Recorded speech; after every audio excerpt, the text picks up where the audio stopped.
Yo, what's goody? It's Bear in the building. Thank you for tuning in to another episode of Kueen Talk. Today's special guest is a licensed clinical social worker, an advocate, someone who is impacting our community tremendously, and a published author. Please welcome D. Towns. Hey y'all, how y'all doing? I'm Drieka Finley Towns, so I go by D Towns. I'm 42. I'm from Wichita. I identify as Black. 4 generations in Mississippi, so that's how I identify. And let's see, what was the other one? My pronouns are her, hers, and I identify as a lesbian in the community. All right. I wanted to say happy National Social Workers Month. Nice. Yeah. Yes. Thank you. Yeah, you've been getting a lot of gifts and stuff. Love this. I month? have. I've gotten some McDonald's gift cards. I don't eat there, but the kids will like it. Nice. Some other cards and stuff. It's nice. It's Good. I don't know if you've seen Ludacris even gave the social workers a shout out. I feel like people are becoming more aware of like social workers and like the work that gets put in there. So yeah, appreciate you. Thank you. On your service. What's your population you work with social work? Right now, I work with middle school kids. Okay. So 6th grade to 14-year-olds. In my private practice, I work with all ages. And then I also work in a group home. So that's 16, 17, and kids that are aging out of foster care. Okay. Yep. Nice. So you work closely with the foster care system. Yeah. Nice. I've noticed or read a lot about like the foster care system, and just like there is a lot of people a part of the community that are in the foster care system, and like the statistics, I'm not sure like what they are exactly, but of people that get kicked out of their home and then put into foster care because of their identity. Have you experienced that with anyone that you've been working with? Not with my population.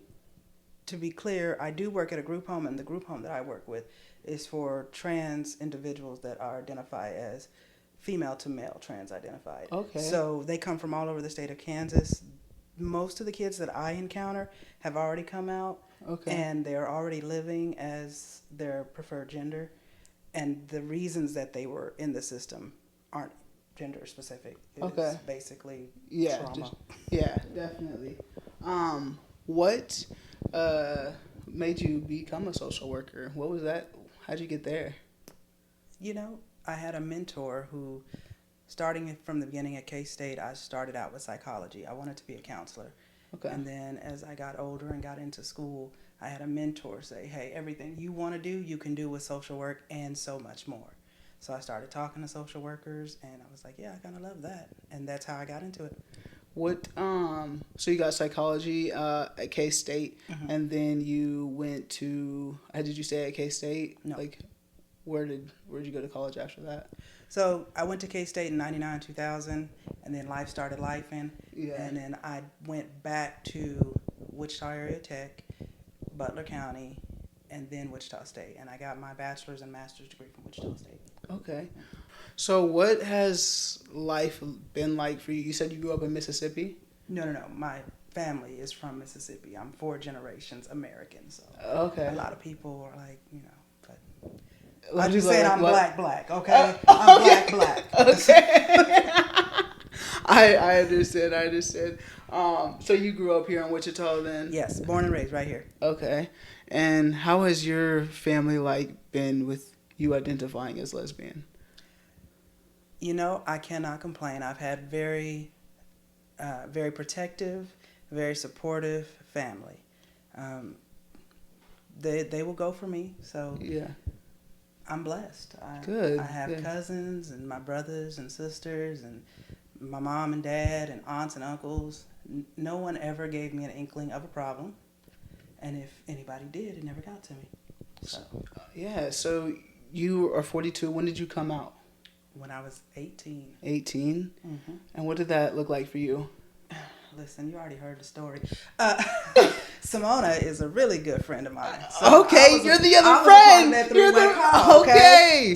So yeah, it was a whole bunch of denial, just a whole bunch of that ain't me. That's not my ministry. That's not who I am. I don't like girls, even though I think about from probably little bitty, having crushes on girls and not really understanding before I knew the language. And then I get to that big age of 18, and even then it wasn't okay, but it just was okay. And we was on that phone call, and it just was that. Yeah, so you came out to them on that phone call. That Yes. was the first time you said, I am too.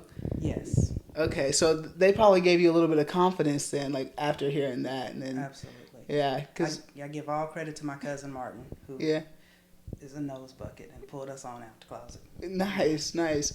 I need to get him on here as You well. do. I need to get Martin here. But the conversation was good with them. What was it like telling your parents, your family? Telling my family, my siblings was easy. Hey, yo, I like girls. Okay. My brother was like, okay. My sister was like, huh, that's cool. She's younger than me.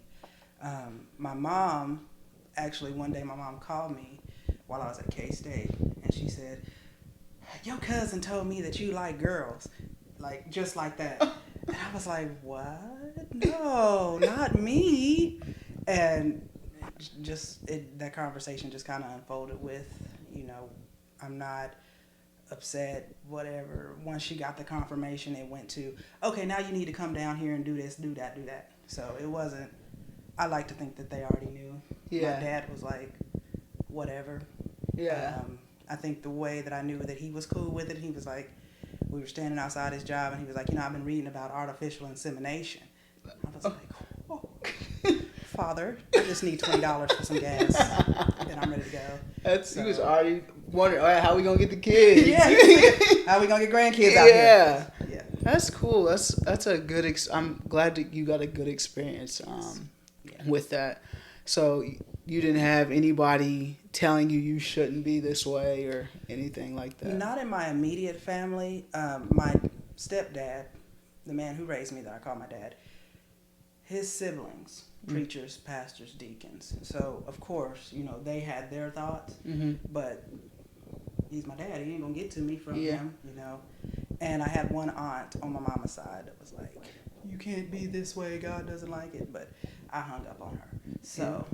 So you just, so you just don't associate with that side, or they came around. They did come around. I think once, I've always said, if my mom and daddy are okay with it, who is going to tell me anything different? Yeah. And they may have had their reservations behind closed doors, but they were very supportive. And I grew up like every other black kid. I think homophobic parents, gay jokes, sissy this, whatever. So I think when it became right in their backyard, it was different. Yeah. So yeah, it is. It's okay unless it's around here. It's okay. Yeah.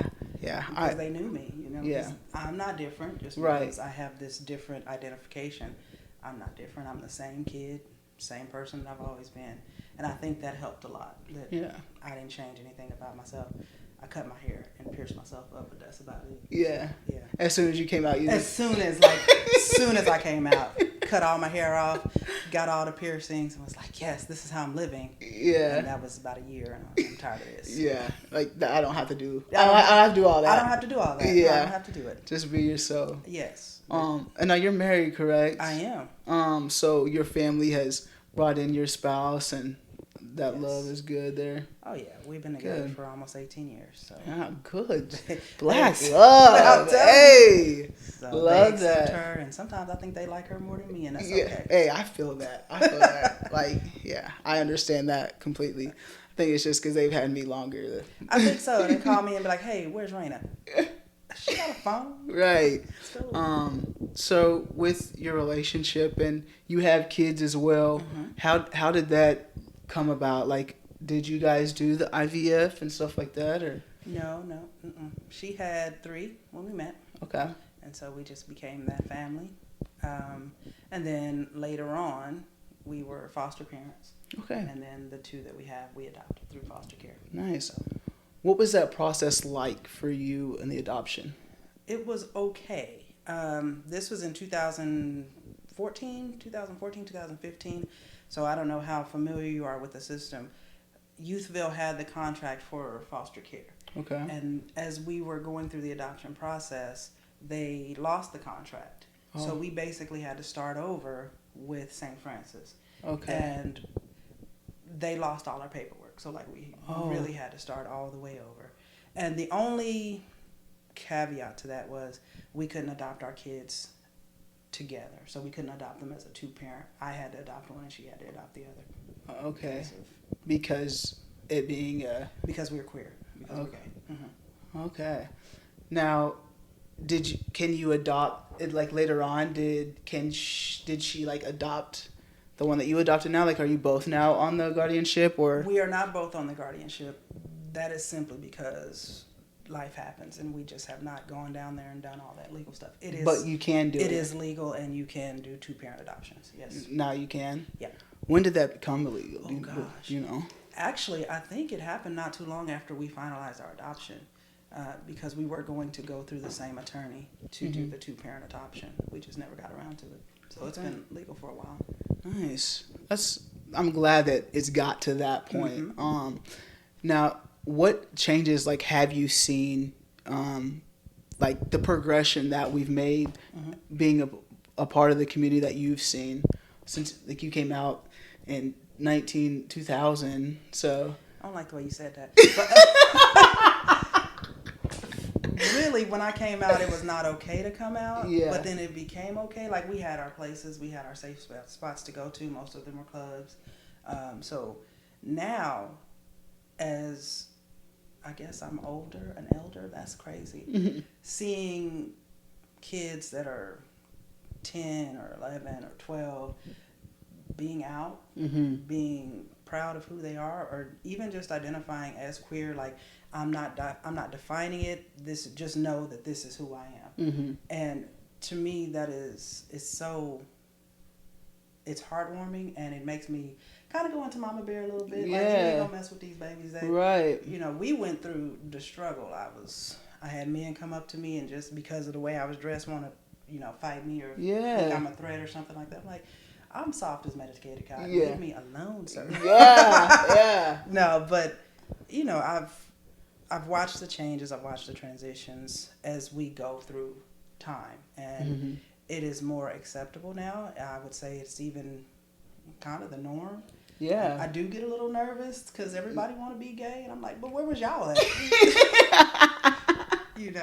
Yeah. And it's a great change. It's great to know that no matter when these kids or even adults decide to be true to who they are, they can find community. Yeah. When I was coming out, you had to make your community. You had to build a family. So it's cool. Yeah, it is becoming I wouldn't say just like a norm, but it's becoming more welcomed in public spaces more than it has been. And you work with a population like with the transgender community. Are you familiar with like the two bills in Kansas specifically that they're trying to do? They just had like a committee for it. Yeah, I'm not familiar with it. I've heard about it. I'm not that, I try to leave politics alone and just deal with life. So I'm not really familiar with it. Yeah. Well, they're trying to pass two bills in Kansas, and it's just like one for like the transition portion, like they're not wanting them to be able to get the hormones or the testosterone that they would need at a certain age, and then they're also like the second one was like also bringing adults into that too, like even like teachers could be held liable like if they were being affirmative in their classroom and whatnot. I will have the two bills below just because I feel like it is important because in Kansas it's like happening right here, and a lot of people, like you said, we don't deal with politics because like it's like we stay out of it, but those are two bills right now that are pretty important for like the transgender community that's going on right now. I do a lot of referrals for my youth to MCare just so that they can get gender affirming care and gender affirming doctors. So I do try to insulate them a little bit just to keep them protected. I know that they were talking about passing a bill that you had to go back to the gender that you were born as on your driver's license. And also, I did hear that the testosterone, because I believe now at 14 with a therapist and parent permission, at least in foster care, you can start testosterone. Right, yeah. It's either a gel. I think they do start off with the topical, and then you can move to the injections. So yeah, and like there was some parents like in the committee like being like this should be our choice, like ours and our child's. This shouldn't be a debate with politics. 100%. And like you said, like it is with a parent, a therapist, and the I'm not gonna get too political. Yeah, but yeah. I do believe that people sometimes overstep and they don't acknowledge the amount of work that goes into it. These kids are not waking up and saying, "Oh, I want to be XYZ, Right. so I'm gonna go do that." Yeah. There is so much work there. Just the paperwork for M-Care is massive. Yeah. And then you do have to see a therapist, and not just any therapist. You have to see a psychologist or somebody who is actually trained to sign off on that. You go through with your primary care physician or whoever the physician is at M-Care that is going to maybe walk along with you on this journey. It is not an overnight process. Right, yeah. And I think a lot of times in the news and in politics, they try to make it seem like that's what this kid decided at 11, and oh my God, he just had Cheerios. Yeah. That's not the case. Right, yeah. And like that, I appreciate you sharing that with everybody so that they do get an understanding. It doesn't happen like that. And like we said earlier, if it doesn't relate to you, it's none of their business at all. And it's not a lot of times they try to make it a safety issue. It's not a safety issue. They are monitored, they are safe, they are under the care of who they should be under the care of. This is better than so-and-so who has a degree in accounting and just so happens to be in politics saying, "Oh, no, you're a boy, so you stay a boy." Yeah. That makes no sense. That is between them, their parents, their family, and their doctor. Yeah. And I appreciate that. I'm glad. I didn't know that you worked with that population, but I'm glad that we were able to talk about that, because I do want to give out the word of just like those two bills that are being passed. Because now you mentioned something with just like dudes when they look at you and you're like, I'm not trying to fight you. I'm just living. I'm just living. I feel like I get that 100%. As studs, right? People think we want to be men. Yeah. And I don't want to be a man. I dress like this. This makes me comfortable. And just because you call me bro, I know I'm not a bro, but that's not what I'm trying to be. I feel like you look at me and you think that that's what you portray me as. What is your experience with that? That is my experience. And that's with strangers, okay? Yeah. I'll be clear. That is with strangers. People that don't know me, or they'll see me and immediately look at the fit and be like, "Oh, she want to be a boy." Yeah. Did you hear that sentence? Yeah. She want to be a boy. I don't. Yeah. I don't want no problems. There's only one time I don't want to be a woman, and that's, what time that is. Yeah, But, for real. Oh my gosh. Yeah. But like, but that's my whole life. I've been a tomboy, and then I just kind of grew into who I was. And now as I get older and I am more comfortable in my femininity, I can use my hands. I can say and do and be a little bit sassy if I want to be. But when people look at me, I know that there is a intimidation, but I'm here to tell you now, I don't want no parts of masculinity. You can have that. Yeah.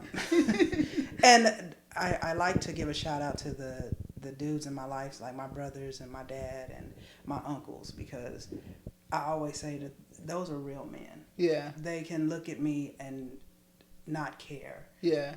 I still get the same treatment as any other female that they would treat. You know what I mean? I'm not soft by any means, but if he's giving me the same advice that he would give my little sister or my niece or my just female cousins. And I think that them being comfortable in their masculinity allowed me to be comfortable in my femininity. Like, I can be who I want to be. Before, when I first came out, it was a costume, for real. I'm not even gonna lie. It was a costume. I had to be tough. I had to be like, I had to put this face on. And just really, it was a costume.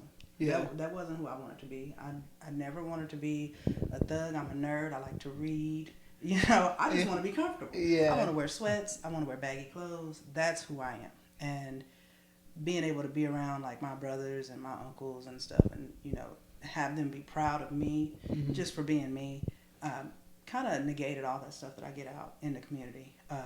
Not our community, but the regular community. Yeah. And it also made me stop going out. Yeah. Yeah, for a while, because there was a time where I would go out and it would be a problem. Yeah. I'm at the gay club. Like, you in my place. How you mad at me? Right. And you in my spot. Oh. And, you know, it was just uncomfortable and awkward. And then for a little while, my brothers would come out with me, and that made it easier. And then I just grew up, and that just wasn't my scene no more. Yeah. Yeah, that's a really good point of just like when you first came out, you cut your hair and then got a whole bunch of piercings. I think that's not for me specifically. I always like was a tomboy, but something that I did feel like I had to do was fit in, like do more bro type things. Something recently, someone was like, "Hey sis," instead of bro, and I was like, you know what? I like that. Like I am a sis. Like Right. like I was like, I don't know why I never like corrected anybody. Like, but I rather that than yo bro, because it's like I am a sis, and you recognize that. Like I am a female. You see me for who I actually am, like not who you think I am because of what I look like on the outside. Yeah. I embrace all of that, and because I have advocated for our trans brothers and sisters.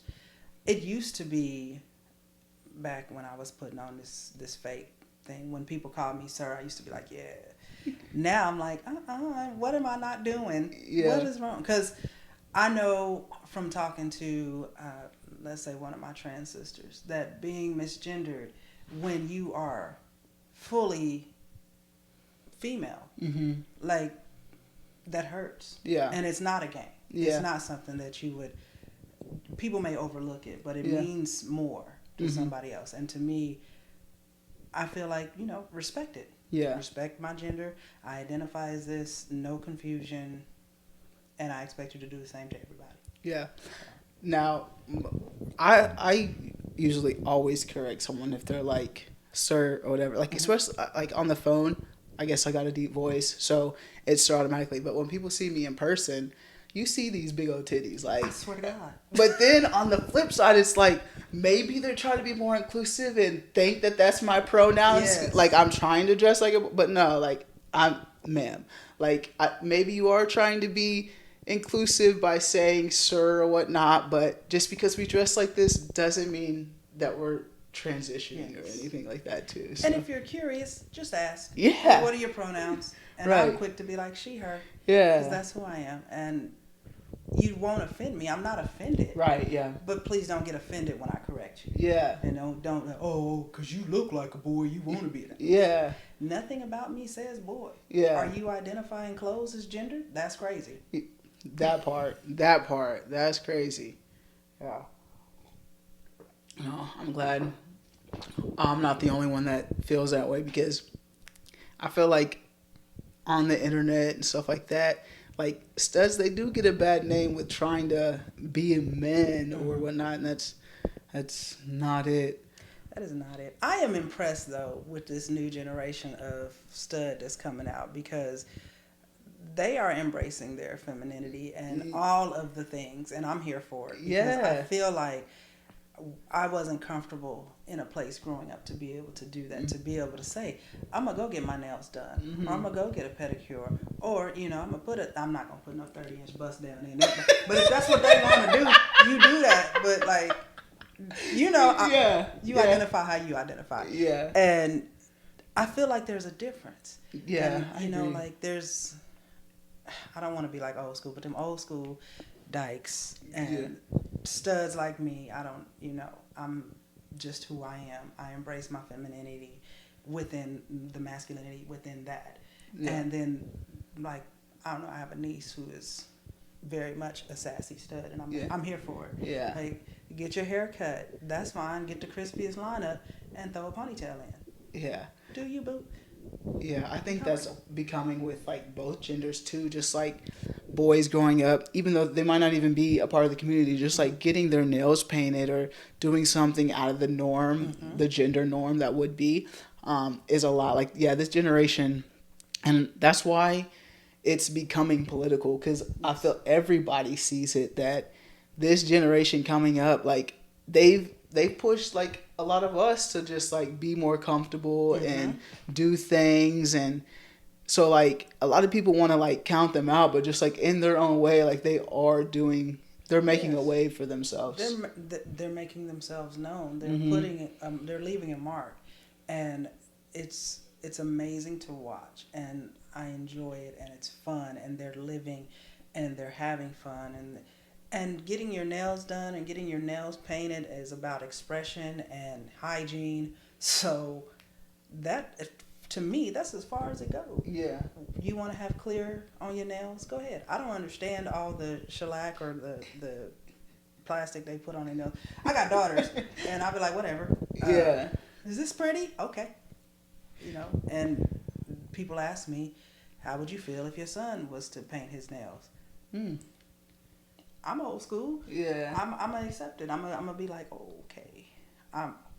You know, I don't. So even yourself, you would be like, because of the way I was raised, you know, like Yeah. I got that stuff in me. Yeah. So it's a constant fight. That's why when I see these young people, God, I sound old, out here living their life and being free, I actively suppress the part of me that has that homophobia, that, you know, black hate, that I suppress that part. Yeah. Black 'Cause it's boys can embedded, do, that you can do whatever you want to do. You Yeah. can be whoever you want to be. If you want to get your hair done, get your hair done. If you want to get your nails done, get your nails done. If you want to wear a dress, wear a dress. This is clothes. This is exterior. Yeah. It's all a social construct. Yeah. It's made up by somebody. The reason you know that is because if you go to another country, it's not the same. Yeah. So.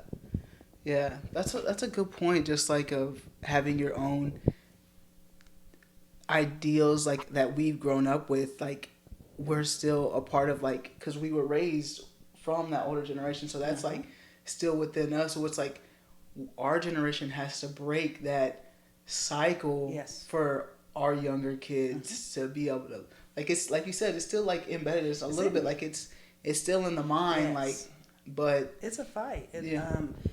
You know, that self-hatred, that, you know, I was raised, I went to church every Sunday, had an uncle come pick us up in the bus. We went to church. After church, we went to Bible study, all of that stuff. I was raised doing all of that stuff. Now, my parents didn't necessarily go to church, but they believed in it and they reinforced it. So you kind of get that, you know, you get that homophobia. You get the, you know, the racism. You get the prejudice, all of that stuff that, you know, it kind of, I don't want to say leeches off of your parents, but it kind of does. Right, yeah. And it may be unintentional, because my parents were kind and loving people, but they were also old school. Yeah, it was taught. Yeah, it's like the stuff that they learned. Yeah, for sure. Now, being in a household with two women parents, what is that dynamic like for your kids? Like, do you feel like they feel a difference, see a difference? What does that look like? Honestly, I have no idea. No, I think we tried to make it as normal as possible.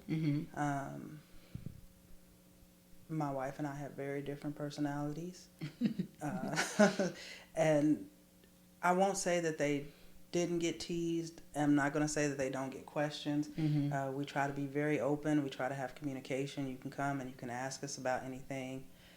Especially my wife. The older kids, they talk to her, they confide in her. I'm not gonna lie, as they were growing up, I was more of my father's child, so I was a little bit more of a hard sorry, I was a little bit more strict, and I was a little bit harder on them than I am on my younger kids. And they'll tell you, they're like, "What? If we'd have done that, we'd have got knocked under the floor." It's probably true. So I don't think that their experience was much different than mine, because they say you are your parents, even on accident. So I did try to stick to a lot of the discipline and a lot of the structure that I had growing up without the abuse. So I think that they would classify their childhood as normal. I hope. Yeah. If I was successful, they would classify it as normal. Yeah. I just wondered, like, the dynamic of that, just because kids are mean, so and they can be bullies. I didn't know like if your children or like if the parents, like if you guys hang out with like the other parents, like how that dynamic is. Like, do they treat you guys differently? Are you pretty welcomed? Like, I think we were pretty welcomed, even from our first set, our older kids, with football and basketball. All the families were very welcoming. good. But again, it's community. You make those connections through people that you know already. So I don't think that they would have put us in spaces where we were not safe. I think our kids kind of felt that too. I'm not going to say that they didn't have people that were mean, but my kids are tough and they are resilient and sometimes scary. Yeah. I mean, I feel like every kid has its like battles though, like just as a child growing up. They're COVID kids too, like that's already within itself, so they're already done with a lot. Yeah, our first set they were already adults when COVID hit. Our younger boys went to private school, so they were able to kind of stay in school because their class sizes were small. So I think they only had like a 2 to 3 month gap where they didn't go to school. Oh, nice. Otherwise, they were in school and they were getting their socialization. And I'm a social worker and their mom's a nurse, so they're getting all the things. Yeah, they get enough coping skills. They gotta be like, shut up. That is also not like being a social worker. Like within social work, you said you work with groups and individuals, right? What does that demographics look like? What do the demographics look like with the people you work with? Well, right now, I work in a middle school. So the middle school that I'm at, we're probably 50-50. Let me take that back. We're probably 48-48, black, white, and then Hispanic and other identified, Native American, Asian. We have a pretty good mix. So I think in that aspect, we have a lot of diversity. Still need more teachers of color, but we have a lot of diversity. In my group home, they're all Caucasian. So that is an interesting dynamic coming from their perspective, and then to come in and I'm their house supervisor. Yeah. Big black lady. Yeah, that's me. What is that dynamic? Do you feel like because you're within a marginalized group, you can still relate like a lot to them, and like you're black and part of the queer community? So I hope so. I try to be as open as possible. I try to make sure that they know that my job is not to hurt or harm. I am here to help. We're going to try to give you the tools that you need. And I think that most of the people that I've encountered, or most of the youth that I've encountered, they're from Wichita, so they're not, they have been around black people.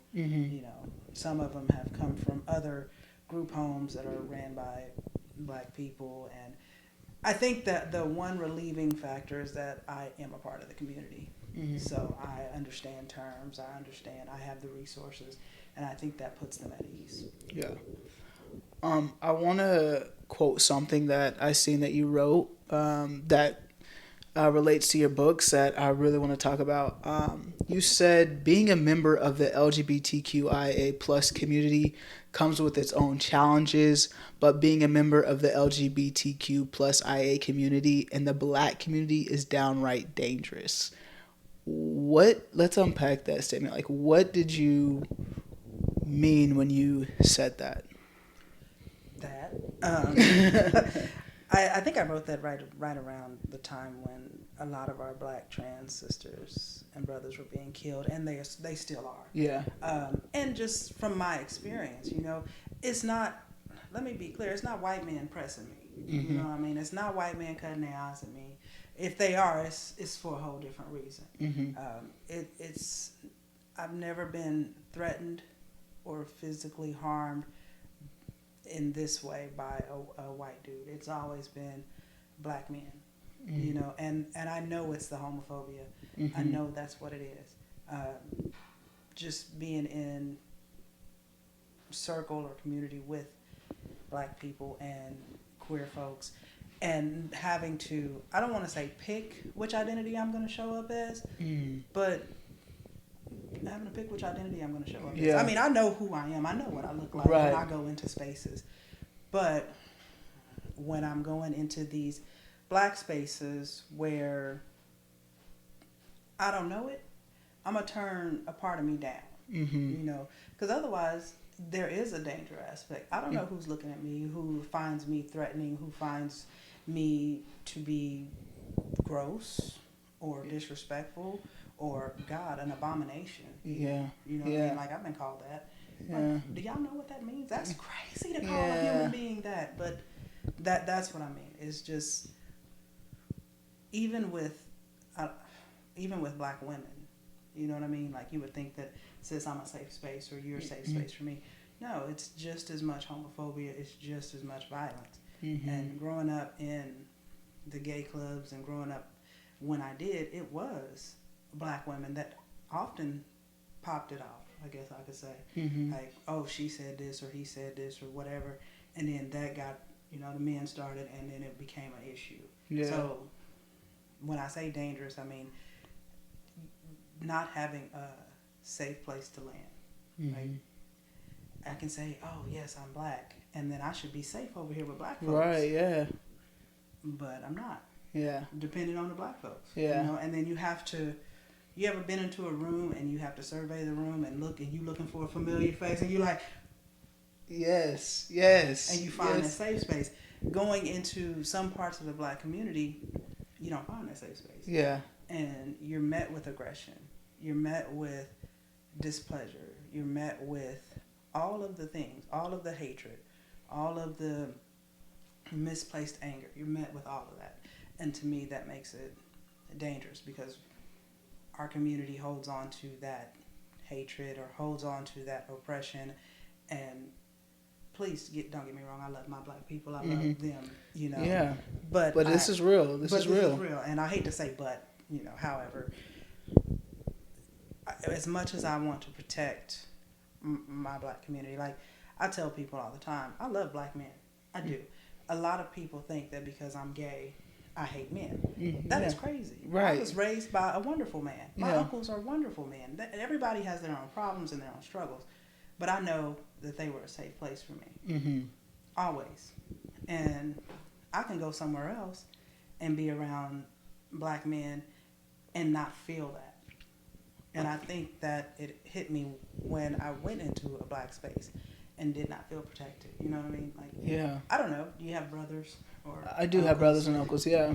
I feel protected with my brothers Yeah, and uncles. 100%. And I know that wherever they go, mm-hmm. women are going to feel protected. Mm-hmm. That's just the kind of men that they are. Yeah. But being in a space with other black men and not feeling protected is super lonely. Yeah. And it is ostracizing, and that's what I mean by dangerous. Not mm-hmm. being able to look around and find a safe space. Yeah. No, you're 100% correct. I literally just brought this up on a previous podcast of just like going into a space full of black people and just searching for someone who looks like me and then find like, okay, I'm good. I belong. I feel safe. So I get that 100% on that aspect. And like you said, it's not just from men. Sometimes it's from the woman as well. Mm-hmm. What do you feel like is the reason for that, if you can think of any, or how do you feel like we could make it better? Like, what could we tell those people to help us out in those spaces? Okay, so I giggle because my initial thought was white people. And what I mean by that is really oppression and racism. That's what I mean. I mean, you think about it, there's an emulation from somewhere. Mm-hmm. You know, even the stereotypes that we get are just an emulation from the racism and the oppression that was experienced not that long ago, by the by. I'm only 42, okay? Yeah. I got an aunt that couldn't drink out of water fountains. She's still alive. Yeah. And people do, people think that was so long ago. Like, it literally was not. It was not. We are in Wichita, Kansas. Yeah. Okay, I'm talking about my parents told me, hey, you can't go to Derby because blah, blah, blah, blah. Yeah. You know, hey, you got to be careful when you go here, X, Y, and Z. It's 2024 there. Yeah. I went to Hoisington, Kansas for a basketball tournament. It's like, and that looking around for some familiar faces. Yeah. I'm so glad we had a team with us because there wasn't, you know, Yeah. what I mean? And just it's finding fighting the oppression, because that is where it kind of stems from. And then the way that we, and I say we, I mean black people, the way we came up. Yeah. It's always been flight or fight, and just kind of, we don't really have a freeze. It's just we're programmed to fight. So that's what I think it is. Yeah. I like how you said that. Like, it is fight or flight within the community. There is no freeze, because it is always just like you're on the defensive side of it in a lot of spaces. And being a queer woman of color who is also a social worker, do you feel like even in those spaces you feel like that too? Oh yeah. Yeah. Listen, I told you I'm a nerd. Yeah. And I like to tell people the story because I want you to realize this wasn't that long ago. It was 2012. What school did you go to? Wichita State? No, I'm from El Dorado. Yeah. So I went to Wichita State. I'm a nerd. I've always had. Oh wait, yes, I did go to Wichita State University. Okay. I'm actually also a social worker too. I got my master's as social worker. Yes. Do it.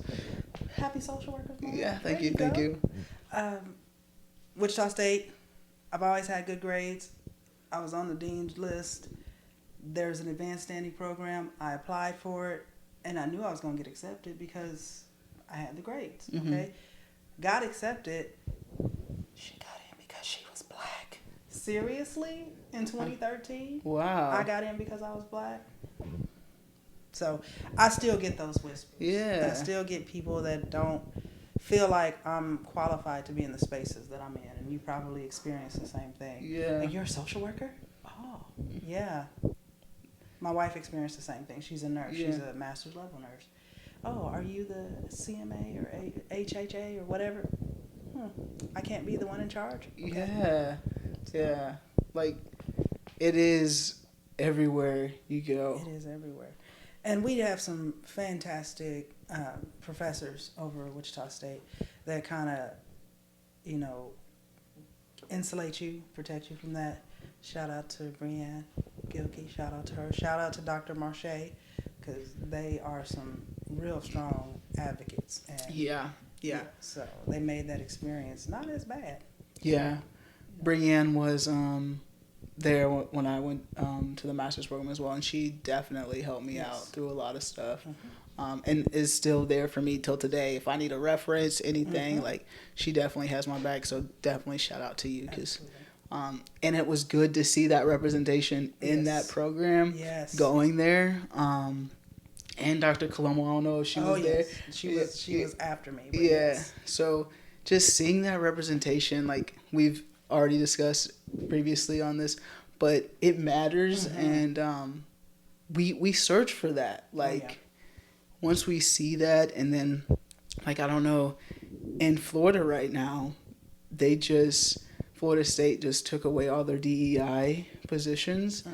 And if that becomes like a nationwide thing, like, that is going to be so, like, ass backwards with everything, all the growth, all the youth is doing right now, and just like the progress that has been made. Like, it baffles me. It baffles me too, but I try to be a positive thinker, and I think that the impression has been made. You can take away the title. You can take that away. You won't take away the progress. You won't take away. There was an obvious need for DEI programs, and those who identify that need, I have faith and I have hope that it'll continue. It just may not have the label, because representation matters, and the people that want to be represented will fight to be represented. You know, like we go into a place or go into a social work space, we're looking for representation. Yeah. Oh, you're a black social worker. Fantastic. Me too. Yes. And like, it's funny that you said like even like the black people, they don't really accept you, but like, if I'm in an all white space, I'm looking just for the black person too. Like, like, where are we at? Like, so that I feel comfortable in this space. And speaking of representation matters, and with the Florida like taking out books and stuff like that, we got your books here. The Stud Handbook, which I love that. Like, that's cool. And we got a couple's 52-week workbook, and we have a melanated lesbian love. 52 a couple's 52-week workbook. I wanted to talk about these books, Miss Author. That's crazy. It is. I love it. So tell us a little about the Stud Handbook. So this started out as a joke between my niece and I. She was in a relationship with a stud, and she was like, "Annie, why aren't they like you? Why don't they do what you do?" And because I don't know, I'm old school. I take care of my family. My dad was a provider, so I feel like I'm a provider. My mother, she loved us. She took care of us. So I kind of got the best of both worlds. My dad taught me how to be a provider. My mom taught me how to be a mother and a wife and a nurturer. And I'm a Cancer, so I'm a nurturer by just who I am. Yeah. So it did start out as a joke, and I was like, I really want to have more things for us by us. And when I did the search, I didn't find anything. Now, there are a lot of Caucasian lesbian books out there, but I wanted something that had our name on it and had our label on it. And it really is just a self-exploring journal, just kind of where you talk about the things that you want to talk about. It talks about getting your well woman exam. Some of the things that, from my experience, we don't do because masculinity, toxic masculinity. See, I wanted to not say that, but it is what it is. It's real. But it is what it is. That we don't want to get our women's exams. We don't want to do anything that makes us appear softer or feminine. And this book explores that, or at least that is my intention with it, is to explore those sides. Why do you communicate the way you do? Why do you carry yourself the way you do? Somebody told you was a stud and you just ran with that? Or how did you learn to identify that? And do you know what it is? How do you know what it is? Yeah. Where did this language come from? So that's kind of my thinking with the Stud Handbook, is just kind of a old journal. Nice. And then we have a couple's 52-week workbook, a melanated love. This one was written specifically for black couples, simply because we don't have the representation. Representation matters. In this workbook, you're going to talk about, how was your first interaction with the police as a black person? Did you have an interaction with the police as a black couple? How is it raising your family? How is that different? How do you show up in spaces as a husband? How are you showing up as a supporter, a provider? Are you communicating with your family? Are you communicating with your wife? How do you feel X, Y, and Z? When I said this to you, how did this make you feel? How do we fight fairly? Because everybody fights. Yeah. How do we do it so that it's not ruining our marriage? How do we have a disagreement and be able to come back? Yeah. You know what I mean? And I'm not one of those people that says you don't go to bed angry. If you need to sleep on it. Sleep on it. Yeah. Get at me in the morning. But can we talk about it? Are you going to start throwing things? Yeah. We need to talk about that. Yeah. We need to know that from the jump. So I hope that, it is my hope that stuff is communicated through the questions in this book. Nice. And kind of the same thing with the lesbian version. Yes. Because, we need it. Right. Right. I am in a lot of lesbian spaces where I see couples that are trying to emulate heteronormativity. They're trying to emulate straight couples. Yeah. And that don't work.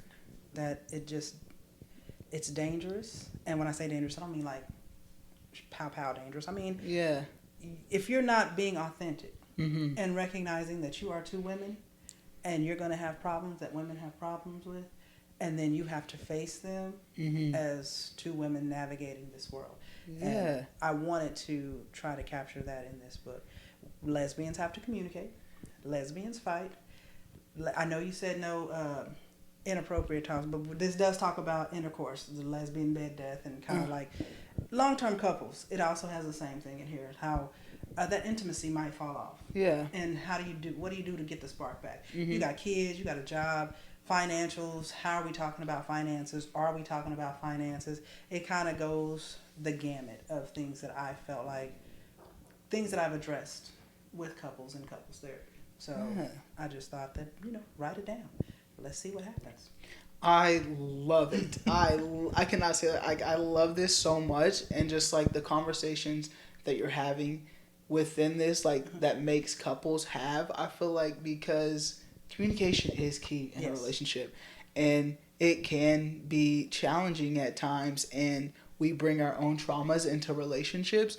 And so I feel like you brought your social worker in these books as well, to just like, if you don't go to counseling, which we know Black people have a hard time going to counseling. I just had someone tell my mom that they don't go to counseling because that's for white people, which that's not the case. No. Everyone needs a little therapy and a little counseling. So these books, this is definitely needed, and I appreciate what you're doing, and I seen that you were scared to do this. Like, you just went out on a limb and just did it. So it's been kind of a brainchild and a baby of mine for the last probably 18 months. And, you get scared to put yourself out there because this is it. This is out there. This is on Amazon. Got my name on it. Yes. Anybody can grab these. Yes. They'd be like, oh, she sucks. Yeah. Here I am. So it took me a lot to go through and to put it all on paper. Like, writing it was the easy part.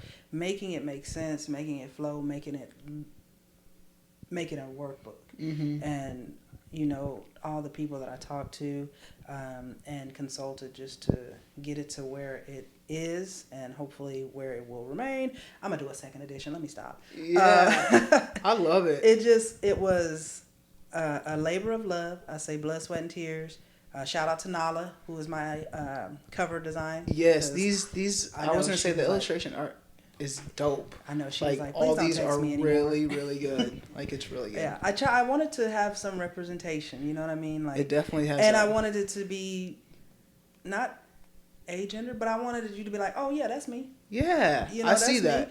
That's us. These are my friends. These are tailored after my friends, tailored after people in my frat. It's just, I wanted it to be, identifiable. Yeah. Yeah. I love that. I'm actually gonna purchase all 3 of these books from you today. Okay. Not this one. It's beat up. Yeah, I love the whole idea, the aspect, and what you're doing for the community. I want to just thank you for this is helping so many people in so many different ways. And it is brave to just put it out there, with this podcast, what I'm doing. Yeah. Oh, man. Let me tell you. I watch your podcast. I watched your podcast with Mary, and I watched your podcast with, I think it was the guy with the voice, I believe. He was had a beard, Justice. Justice. Guy, I think it was Justice. And I watched Simona's podcast, your interview with him, and I was like, this is awesome, because we need it. We need a voice, and we need somebody to, I don't know if you recognize the leadership that it takes to pull the different voices of the community together. Yeah. And get them in a safe space and get them in the same space. Yeah. Because this is going to be a conversation starter. Hey, I was on Bear's podcast. What'd y'all talk about? Oh, this is what I talked about. Oh, that's cool. Yeah. And just kind of going from there, I think you talked about with Mary about how, studs we don't connect, and we always got the frowny face. That ain't me. I want to be my friend. Let's go have some. I don't drink, but let's go get some food or something. Right. Yeah. So I think this is amazing what you're doing. I really appreciate that. I appreciate that. Anything you want to leave with the audience? Go to reflection. Counseling. Go to counseling. Go to counseling. Be you. Always show up broken. Show up healed. Just show up. And keep showing up. Look out for one another. Take care of one another. Yeah. Go to therapy. Go to therapy. Black people, go to therapy. Yes, yes. Well, thank you so much for joining my podcast today. It really means a lot. Like, I have a real published author on my platform. Not real though, but it's true. Yeah, it is, and I really am honored, and I appreciate you coming through. And like I said, what you are doing for this community, I am going to buy all of these books from you. Too, I will have the link for you guys, the Amazon link for you to be able to purchase these books below in the description. So please go support Drieka and all that she's doing. I will be doing a giveaway as well. I would like to do a giveaway with one of these books.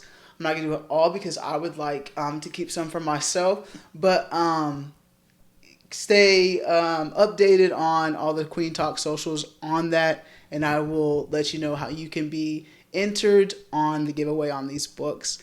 But thank you so much again, Drieka, for coming. Thank you for having me. Thank you so much, everybody, for tuning in to another episode of Kueen Talk. Please turn the notifications on, like, subscribe, comment, and yes, please go grab a book of this. It's good stuff, guys. Everyone needs a little help in their relationships. But Absolutely. family, friends, strangers, love. Love. Be nice.